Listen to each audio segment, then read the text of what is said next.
Welcome back to my garden. As you may have seen in the beginning of this video, I have been doing some lawn mowing, and I'm going to have probably a video in the upcoming future at some point about some upgrades I'm doing to my lawnmower. So that may interest some of you, may not interest others, but I think that's something I'm going to be doing because I am going to be doing an upgrade to my mower, and I'll talk more about that when that happens. But in the meantime, today on this very windy and blustery day, I'm going to be doing some direct sowing of seeds. In previous videos recently, I've talked about an upcoming possibility of frost. I'm 99.9. I'm going 99.9% sure we're not going to get a frost at all. It looks like the coldest temperature this week, I think, is Tuesday or Wednesday morning. It's going to be 46. So that's well above frost line. I think we're going to be clear. That being said, though, probably tomorrow I'll start bringing in some plants like my peppers, which I've actually already brought in. I'll bring them into the greenhouse. Hot lip salvia, I'll bring that into the greenhouse. The cold temperatures I don't think will really impact the few hours of that 46, 45 degree weather. I don't think will really impact the plants that much, but I don't think they're going to be happy with it. So I have the greenhouse, just grab them, throw them into the greenhouse for a day, and then as things start warming up throughout the rest of the week, because then the nighttime temperatures go into the 50s and 60s, everything should just be fine. So in the meantime, let's go do some direct sowing on this very, very breezy day. This is probably not the best idea. It is silly breezy today, and that's because there's a storm that's going up the eastern seaboard. To the west of me, though, started off in the Gulf of Mexico, it's headed up to the northeast. As you watch this, it may be raining by you if you live on the eastern seaboard there. Unfortunately, I may not see rain at all, but if I do, it'll be later tonight. So that's what I'm hoping for, is that we do get some rain. We need some rain here in the garden. Haven't gotten that much rain over the past month, and I really don't want to be out here hand watering if I can avoid it. I'd rather everything get natural rain. As I mentioned before in previous videos, all these white flowers you see are false allium. Really nothing I can do about it. It's just one of those weeds that I have to deal with, unfortunately. You may have a weed like that in your yard that you just have to suffer with. On the upside, because it grows from a bulb, all the grass-like, all this grass that you see here will go away in the next month as the temperature warms up. But in the meantime, I'm going to just yank some of them right here. And what I'm going to do is, I have this big blank spot right here. It's probably hard to see, but I have some Verbena bonnerosa coming up. In front of it, I have a Dutch iris. I can't remember the name of it, but right here is a giant blank spot. So what I think I'm going to do is just pull back some of the pine bark mulch here. And eventually, right along the backside here, there will be a hedge of some sort. Last year I started trying to grow Yupon. Not working out so well for me. I don't know if I'm going to continue that experiment this year, but eventually there'll be some sort of hedging material here. Boxwood, Yupon, holly, something. But I think right here, if I could get a nice little clump of something tall growing, that would be awesome. Now, during the summertime, during the spring, summertime, and part of the fall, I think, the winds blow from the south, so they're blowing into my face right now. So whatever grows here that gets really tall, I will probably eventually have to stake. So I'm thinking I'm going to go with a pink hollyhock. I've tried growing hollyhock in the greenhouse before, never had any success from it. So this year I'm going to try doing direct in-ground sowing. And we're just going to put down some fresh new compost here. Now, from my understanding, and you experienced gardeners, please let me know if I'm right or wrong, or what your experiences are with hollyhock. But if they take and you let them go to seed, you'll basically have them forever, which I'm okay with. The seeds are fairly large, so I'm going to try to space them out here, not let the wind blow them all over the place. And they say surface sown, at least that's what I've seen on the package. So I'm just going to push this down, tamp it down, so this way it has good contact with the ground, and hopefully they don't blow away. Now, I did put a tag over here so I can see when they don't germinate what I had planted, and I'm not going to cover them up right now with the pine bark mulch so that the sun can get to them, and then again hopefully they grow and these will be pink hollyhocks. Now I have a couple other varieties to sow, so let's get on with it. So right in here, again, another big blank spot. And I started this section of the flower garden last year. I think over here you guys can see I have canna coming up. I had something here, don't remember what that was. And over here I have my irises. So again, I think right in here will be a great spot for some more hollyhock to add height to the area. And as I mentioned a moment ago, all along the back over here will be a hedge of some variety at some point.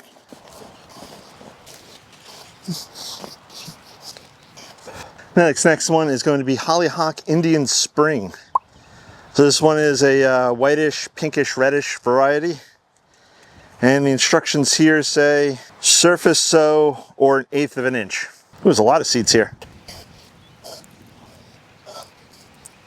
I'm going to just tamp this down a little bit just to give it a good contact with the ground. And what I'll probably do, just to hedge my bets about the upcoming rain, is come back after I get done doing all my sowing today, and then water each of these spots in. We're just about 2 feet over from where we were a second ago, and I was going to go somewhere else in the flower bed, but then I noticed there's sort of a empty spot right here. Right here in front of me, I have some Verbena bonarosus. They're going to grow up nice and tall, and that's going to be right behind the canna. So I think right in here, again, we're just going to pull back that pine bark mulch and add a little bit more compost. And also, by adding in these fresh new patches, it's a little easier for me to identify an eyeball as I'm sowing the seeds. There's a very strong possibility that nothing that I'm sowing today will actually grow. But I'm going to take the chance. I'm going to sow the seed directly into the ground, and we're going to see what happens. Maybe one seed out of an entire packet grows. If it does and it survives and it self-seeds into the area and then produces more, bonus. If it doesn't, then c'est la vie, I plant something else in the space. So this one, I don't know if I mentioned, is Blue False Indigo. This plant should get about 4 foot high, theoretically, so it should be about the same height as the Verbena. And these seeds are a little on the old side. I think they're not too bad, 2024. There's not many in the package here, so we're gonna see if we can't sprinkle them out without the wind blowing them everywhere. These need to be planting depth 1/16 to 1/8 of an inch. So again, I'm just gonna do a fine little spread of compost right on top of the seeds that I just sowed. I'll push it into the ground just to make sure there's good contact with the compost, and then I'll come back and water. We got, I think, 2 more to go, so let's go. Right here, I have Lucifer crocosmia. They're growing in here, and they're doing quite well. In the back, I may have a pineapple sage, which may or may not grow back or survive the winter. The tall spires in the back here, they're summer drummer alliums. So I have a few of them. Further in the back, I have more Dutch iris. Right here, I have 2 different types of Gara.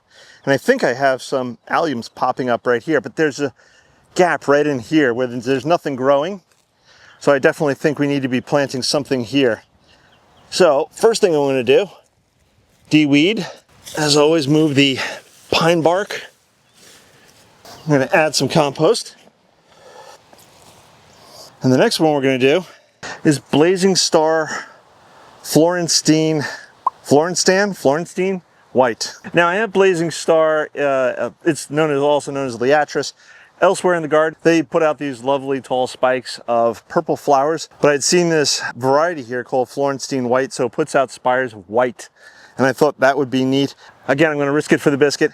We're going to sow this, and then we're going to see what happens with a little luck. And it says planting depth 1/8 of an inch. So once again, I'm going to put a little compost on top, and then I will press it all down and then come back afterwards and water.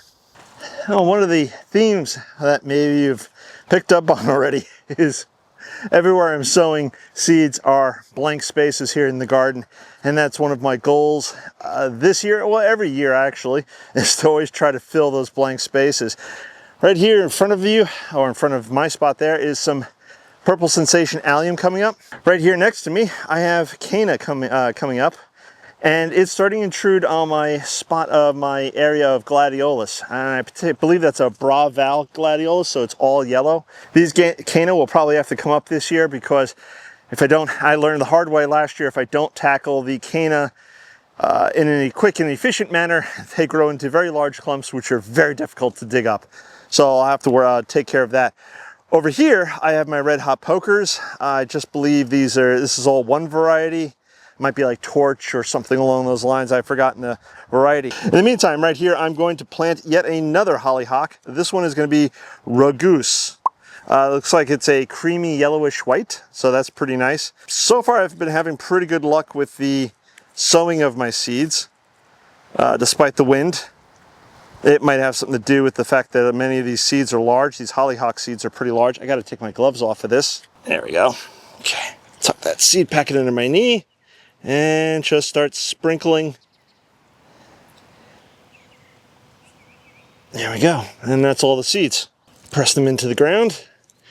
This way, ensure they have good soil contact. I'm going to do a little sprinkle of compost over the top. Again, give that a little press. And with a little luck, at least one of these seeds takes root, grows, and then, if I'm not mistaken, they can and will self-seed quite readily, I think. If I'm wrong, feel free to leave those comments below. There's one more task I want to do today, so let's go do that now. I know I'm kind of far away from the camera. Don't worry, I'm going to get closer. A couple of years ago, I bought some Proven Winners golden ticket shrubs on clearance sale from someplace, can't remember.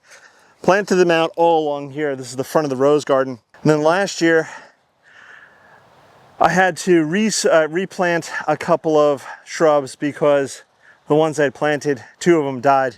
So I replanted those. This year, I have to replant 3 because over the winter, again, we had a pretty harsh winter here. The small shrubs did not survive the winter.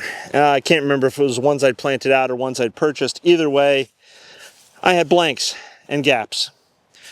So what I'm doing right now is just coming in and I'm going to, like I said, replant some bigger ones that I had grown in pots from cuttings. Don't tell Proven Winners. These actually look really good, nice roots. Get them tucked in. Push back the soil, compost, get that in there. Push back that mulch. So with a little luck, hopefully, these plants hopefully grow 2 to 3 feet tall this year. Maybe I'm being overly optimistic, but privet, I believe, naturally grows pretty fast. This is a non-invasive variety that is, I believe, exclusive to Proven Winner.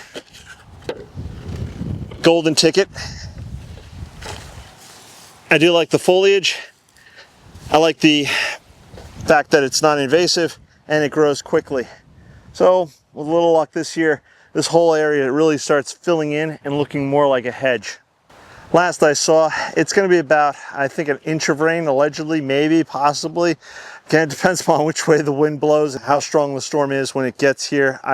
I'm not holding my breath, but if we do get rain, that will be awesome. Right here in front of me are my Discovery Dutch irises. They are looking pretty awesome. I see a couple of them that are already starting to go over. I thought these lasted about a month, but honestly, that depends upon the weather, because if it's too warm, like the past 3 or 4 days, we've had 80-degree weather. Today, I think it's supposed to be about 78, so it's very warm. But maybe with the upcoming cool weather later in the week, that will keep these flowers around and they'll continue to provide some incredible views here and enjoyment. If you haven't subscribed, please subscribe. Click that bell icon to be notified when I do post a new video. I don't know what the next video is going to be. There's so much to go. There's so much happening here around the garden in the springtime. There's a bunch of there's a ton of seedlings that need to start getting planted out. I'm still up potting seedlings. There's still more seeds to be sown directly into the ground. There's new seeds to be sown in the greenhouse. There's so much to do. If you're busy in your garden this time of year, I hope you are. Please leave those comments below. Let me know what's happening around your neck of the woods. And with all that being said, I'm going to catch you guys on the next one. Bye-bye.